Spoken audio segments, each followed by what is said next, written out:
Hi friends, Katie here. I just thought I'd pop on with a little video talking about 5 books that are out or coming out in January and that I am excited to read and excited about their release. So I'm just going to kick it off right away and talk about Concrete Rose by Angie Thomas. Now, Angie Thomas is the writer who wrote The Hate You Give and On the Come Up, and Concrete Rose is a novel which comes before The Hate You Give. So it follows Maverick, who is the dad in The Hate You Give, and it's basically like his story before The Hate You Give happens, well before, when he's a young guy and he's just like kind of finding his own feet, finding his own voice, and it's kind of like the novel I didn't know I wanted, but I am so glad it is here. I was lucky enough through NetGalley to get like a little teaser, and I read I think like 100 pages of it, and it was absolutely phenomenal. Like, it totally blew me away, and it is definitely one that I need to know what happens next. So I'm looking forward to that coming out. In fact, it's already out by the time I'm filming this. The next novel I want to talk about is called A River Called Time, and it is by Courtney Newland. Now, this is a fantasy novel, which is not actually my usual genre, which you'll be surprised by because there's actually 2 fantasy novels on this list.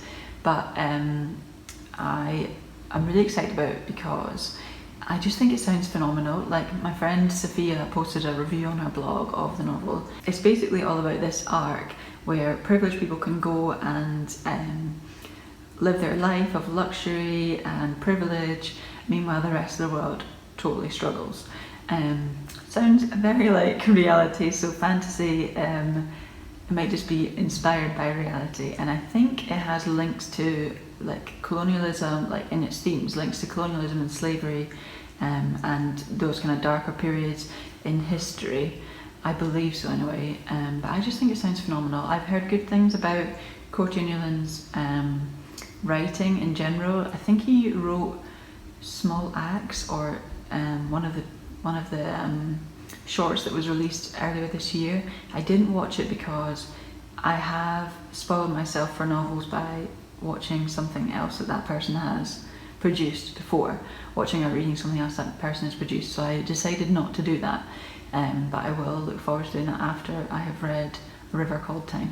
The next one that I want to talk about came out at the start of January, and I think it was like the 7th or something, and it's Memorial by Brian Washington.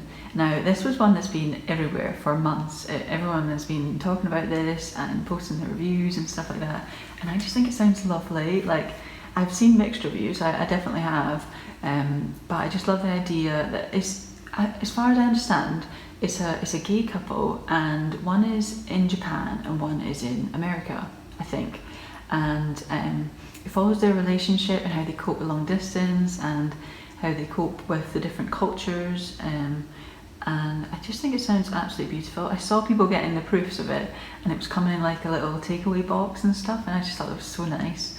And Atlantic Books, I usually do like, well, I've liked quite a lot of their publishings in the past, so that gets me excited as well that they picked this one up, and I'm just curious to see what it's about. The next one I want to talk about is We Could Be Heroes by Mike Chen. Now, this is one that I was invited on a blog tour for, but I didn't feel like I could provide a comprehensive review because I'm not a fantasy reader, so I felt like it was a little bit outside my genre, but I have taken the NetGalley read anyway because I think it sounds brilliant. I think it's like, as far as I understand, it's like a space exploration adventure, and it features like a group of young people who are, I don't really understand totally. What I do know is that there's somebody in it who is pansexual, and I've never read a book with a pansexual character, so I was curious by that, and also curious by the space element because I read a short story last year by N.K. Jemisin. I think it was called, I can't remember, it was one of the Amazon shorts that they do, the Amazon Prime shorts, and I just loved it, and I thought to myself, do you know what, I didn't think I would like space stories, but I have totally been blown away by this one, so I needed to look out for some more, and this one just really drew me in. So I'm looking forward to that when I get around to reading it, hopefully in the next few weeks. Hi, it's Editing Katie here. I just want to pop on and say I basically completely misrepresent this book in this video, so I wanted to tell you a bit what it's actually about. So it's about friendship, it's about like an adventure story, and it's about memory. So there's two main characters, and they both have connections with, one has memory loss, and there's something about the other one to do with archiving memories, and they meet in a memory support group, and they're like, sort of unlikely friendship develops, and it's about their like quest, like an adventure story, to uncover his memory and like bring it back. So I just wanted to correct that there, because I do completely misrepresent the book in this story. There is no space element. I don't know where I got that from. I think I'm getting myself muddled, but it's going to be a good one. I'm looking forward to it, and sorry for the confusion now. And the final book on this list is called Luckenbooth, and it's by Jenny Fagan.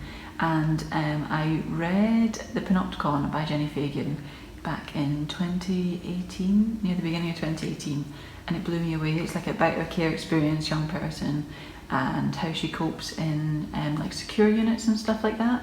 And honestly, if you haven't read that novel, put it on your list. It is just brilliant. And Luckenbooth, I think, is set in like historical times in Edinburgh, if I'm right, and it sounds kind of gothic-y, which isn't a genre I usually go for. But I'm just so intrigued because I did really like Jenny Fagan's other work, and I'd like to see if this lives up to the same standard for me. So that's really all on my anticipated January release list. I hope that maybe I helped you discover something that you weren't aware of before, or yeah, if you have read any of these, I would love to hear what you thought. If you have, I'm very impressed, because you're obviously on it with your new releases. But yeah, I would love to hear what you're looking forward to in January and in the year ahead, and what I should be looking out for. Thanks for watching.